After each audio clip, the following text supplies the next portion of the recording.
it Peyton? Is it Justin? I mean, the most fun to watch. Wouldn't it be the team that's you got to move to a new arena or stadium to get all the people that want to come see her play? But no, it's the Dallas Wings. It's Paige Becker's team. If you were starting a franchise today and you could sign any player, Paige Becker's tops Caitlin Clark, 33% to 20%.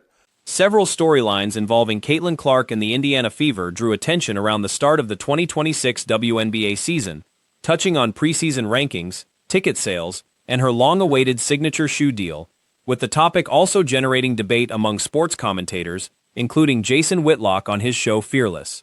Whitlock and his guests argued that the GM survey results, along with slower-than-usual ticket sales for the Fever's season opener, reflected a broader pattern of the league undervaluing Clark relative to her on-court impact and drawing power, contrasting it with how other major leagues have historically promoted their biggest stars.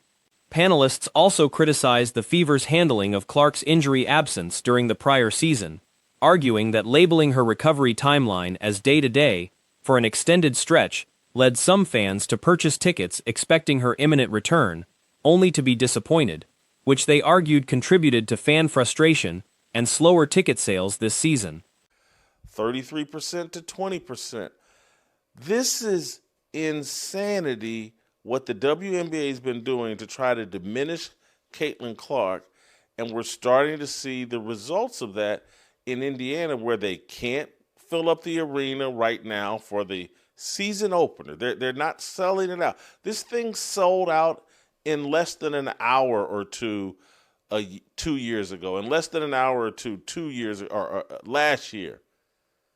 Now we're 3 days. The panel additionally expressed frustration that Clark had gone 3 seasons without a signature shoe release at the time of the discussion, viewing it as a missed commercial opportunity, though Nike's Caitlin 1 shoe launched shortly after in October 2026. This reflected one perspective among several in ongoing sports media debate over how the league and Clark's team have managed her stardom, rather than a consensus view. The league's annual general manager survey, released May 5th, ahead of the 2026 season, polled all 15 WNBA general managers on 42 questions, covering top players, teams, coaches, and off-season moves, with GMs barred from voting for their own team or personnel. 2 years or last year. Now we're 3 days away, and they're still hawking tickets. I believe they have succeeded in undermining and undercutting Caitlin Clark's stardom. It's driving me crazy. I know these two guys. Rhodes, wave your hand just so the audience knows who I'm talking about. Black and White Sports. Obviously, the audience is familiar with Maurice from Keep the Vision. Comes on all the time. Maurice? In the category of Best Point Guard, Las Vegas Aces guard Chelsea Gray received 73% of the vote, followed by Clark at 20% and Dallas's Paige Buchers at 7%. Gray also was named the league's best passer, 93%, and had the highest basketball IQ rating, 93%, among GMs polled. Clark had split that same point guard category evenly with Gray in the previous year's survey, when her Fever squad was also voted the most fun team to watch and the most improved team, largely on the strength of her rookie season debut. Is familiar with Maurice from Keep the Vision, comes on all the time. Maurice, I'm going to give Rhodes here the first crack here as our initial appearance here. This is the craziest thing, the self-sabotage that the Indiana Fever and the WNBA are doing to themselves, all in the name of we can't let Caitlin Clark be the face of this league. This is insanity. Well, the most important thing to this league is what? Agenda. The agenda is thick in this league. And the agenda... In a separate question asking GMs which active player they'd want to build a franchise around, Buchers edged out Clark, 33% to 20%, reflecting continued optimism around the Wings following Buchers' Rookie of the Year campaign. Aja Wilson was the favorite for MVP with 60% of the vote, followed by New York's Breanna Stewart at 27%. Clark and Atlanta's Alicia Gray each received 7%, a result influenced in part by Clark having played just 13 games the previous season due to groin and quad injuries. Wilson also swept most of the individual honors, including Best Leader, 79%, Best Interior Defender, 73%, and Best Overall Defensive Player, 53%, while Las Vegas was favored to repeat as champion at 40%, followed by New York, 30%. Agenda. The agenda is thick in this league, and the agenda is let's make sure that the white straight girl is not the face of this league. Plain and simple, that is part of their agenda. You notice who they're trying to prop up here. Paige Bueckers. Well, we know Paige Bueckers checks a lot of those boxes, right? Yeah, she's not quite the Brittany Griner hat trick. In other words, she's not black, but she's white.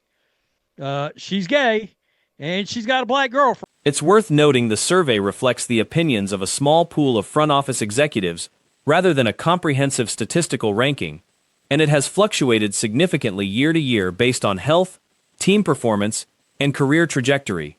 Separately, reporting around the Fever's May 9 season opener against the Wings, one of the most highly anticipated games on the 2026 1BA calendar, pairing Clark against Bueckers and the newly drafted Azzi Fudd, noted that ticket sales were moving more slowly than in previous seasons.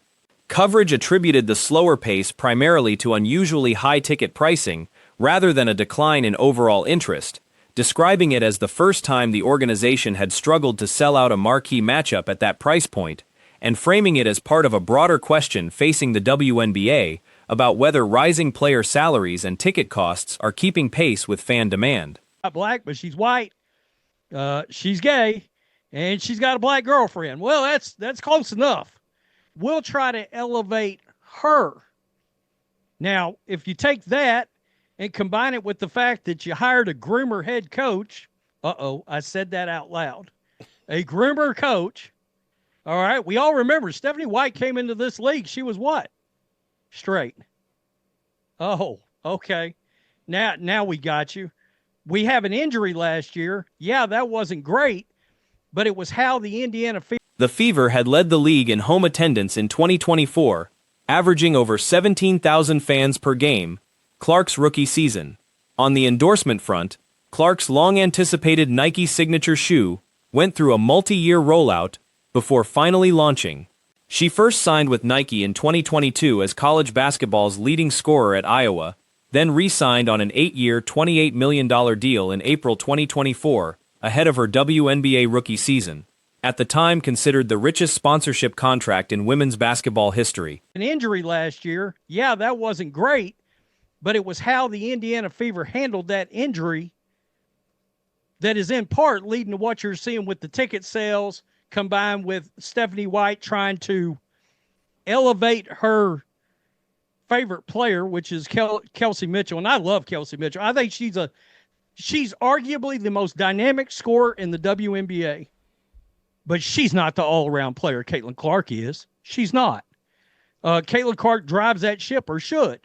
Stephanie White's going to try to get her to play off ball. In the years that followed, without a shoe of her own, Clark wore a rotation of Kobe Bryant player-exclusive colorways, including a Fever-themed Kobe V Protro that sold out almost instantly upon release. Nike unveiled her personal logo, a stylized interlocking CC, in August 2025, alongside an apparel line, while continuing to delay the signature shoe itself. A person close to the shoe's development told Front Office Sports at the time that Nike wanted to get it right, rather than rush the release. The Nike Caitlin 1 ultimately launched on October 1, 2026, following social media teasers from Clark in the preceding weeks. Stephanie White's going to try to get her to play off ball. Fans are recognizing all of this. The Indiana Fever led the fandom down the road of believing that Caitlin Clark was coming back at any time last year. They labeled her injury day to day.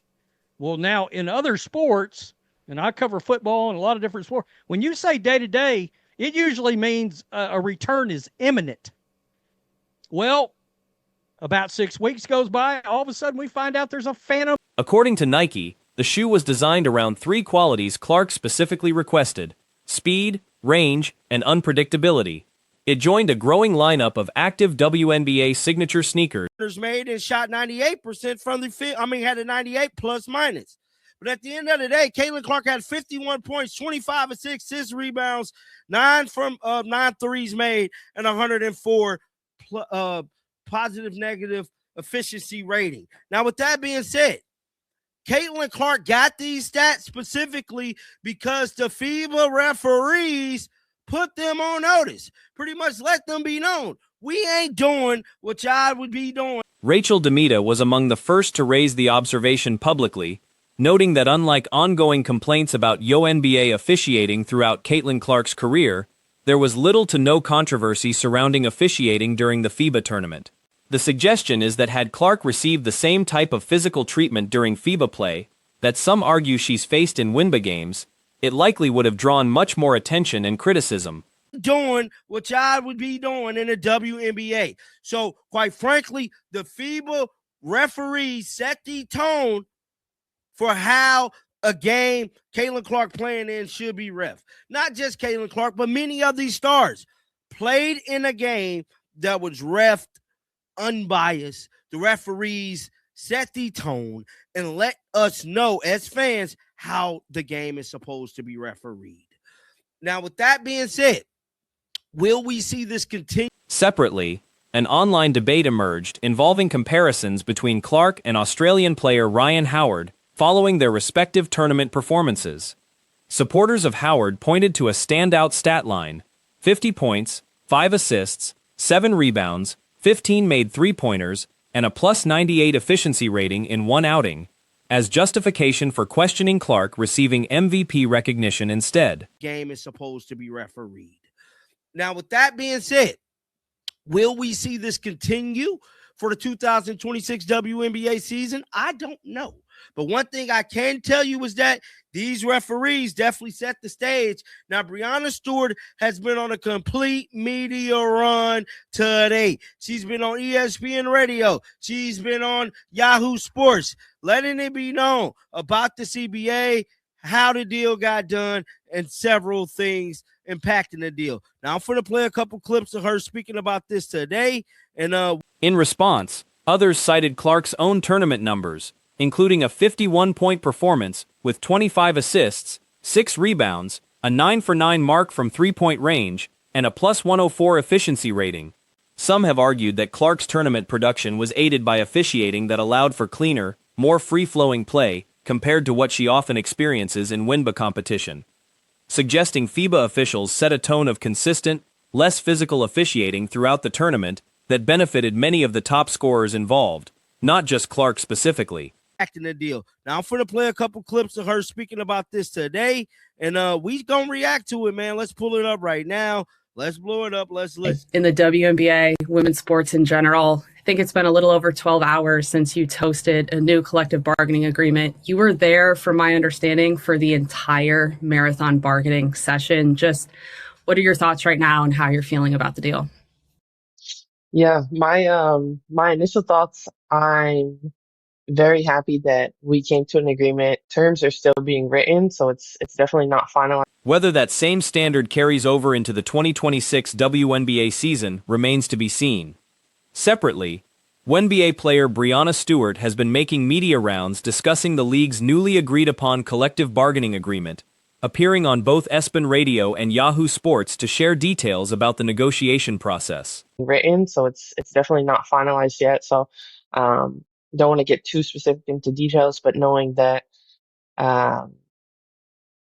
this new CBA is going to be historic. It's going to create generational success between players of all levels, and really excited for everyone to kind of reap those benefits. It's something that we worked really hard to do, and being able to be there since the start of the negotiations on Tuesday and see it through with NECA. Speaking with Yahoo Sports roughly 12 hours after the agreement was reached, Stewart expressed excitement about the deal, noting that while specific terms are still being finalized, she expects the new agreement to be historic and to create long-term generational benefits for players across the league. She credited having players directly involved throughout the negotiation process, including fellow negotiators alongside FIBA representatives, as a key factor in reaching the agreement. calling it a proud and significant moment for the players' union. Breezy, AC, and Fee were also in and out. Just showed the strength and the importance of having players there in the room. So really proud and really excited. And I honestly can't wait for all the other players to kind of see what we've done.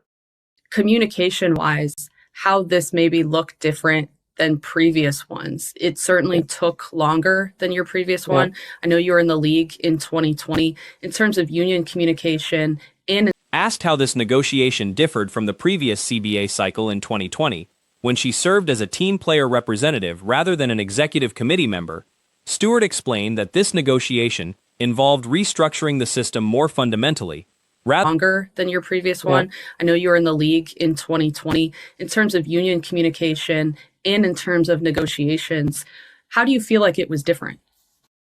Yeah, so I mean, I can only speak on to what I know. And in the last CBA, I was a player rep, Right. so I was not on the EC. So I wasn't really kind of in all of the negotiations. But um, from what I've heard, it's different when you're negotiating the same system like they did for the 2019 CBA with more money versus. In her ESPN radio appearance, Stewart elaborated further, noting that each previous CBA cycle brought incremental progress, pointing out that the 2019 agreement introduced max salaries around $250,000, while this new agreement represents a significant jump forward, including a revenue-sharing structure that gives players a more direct stake in the league's growth moving forward. She was also asked whether the success of Unrivaled, the off-season league she co-founded alongside Nafisa Collier, played a role in shaping expectations during CBA negotiations. Changing the system entirely. And I think that goes to the importance of having players in the room, showing how much it means to us, showing, while we have differences on certain topics, why we have differences, and just coming to a common understanding and common ground when both sides don't agree, and finding a creative solution for those type of matters.